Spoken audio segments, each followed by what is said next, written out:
Hello दोस्तों, कहानी की इस नई सीरीज में आप सभी का स्वागत है। ये कहानी मनोरंजन और प्रेरक सीखों से भरी हुई है। आशा करते हैं आपको आज की हमारी यह कहानी पसंद आएगी और इस कहानी से बहुत कुछ सीखने को भी मिलेगा। तो चलिए कहानी को शुरू करते हैं।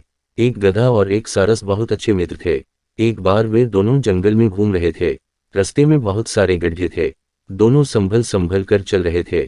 तभी अचानक गधा एक गहरे गड्ढे में गिर गया। सारस को अब चिंता होने लगी।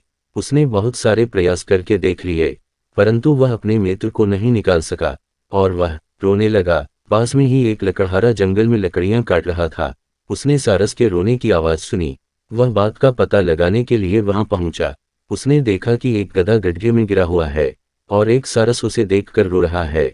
उसने अपने लाभ के लिए गधे को निकालने का प्रयत्न किया, लेकिन वह गधे को नहीं निकाल सका। तब उसने सोचा, क्यों न सारस को ही अपने साथ लिए चलता हूं। ये सोचकर उसने गधे को जिंदा ही दफनाने के लिए बहुत सारी मिट्टी को गड्ढे में डाल दिया और सारस को लेकर चला गया। यहाँ बहुत सी मिट्टी गड्ढे में भर जाने के कारण गड्ढा अब छोटा हो गया था। गधा बड़ी मुश्किल से मिट्टी से बाहर आया और फिर वह गड्ढे से भी निकल गया। उसने देखा कि उसका मित्र तो आसपास है ही नहीं।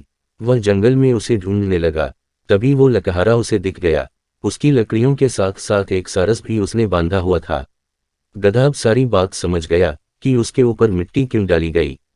उसने अपने दोस्त को बचाने के लिए एक युक्ति बनाई। उसने युक्ति के अनुसार कुछ अजीब सी आवाज निकालनी शुरू कर दी। लकड़हारा घबरा कर देखने गया कि आसपास कोई मांसाहारी जीव तो नहीं है। उतनी देर में गधे ने अपने दोस्त को कैद से छुड़वा लिया। दोनों वहां से भाग निकले और घर जाकर खुशी खुशी अपनी आज के दिन की जीत को मनाने लगे।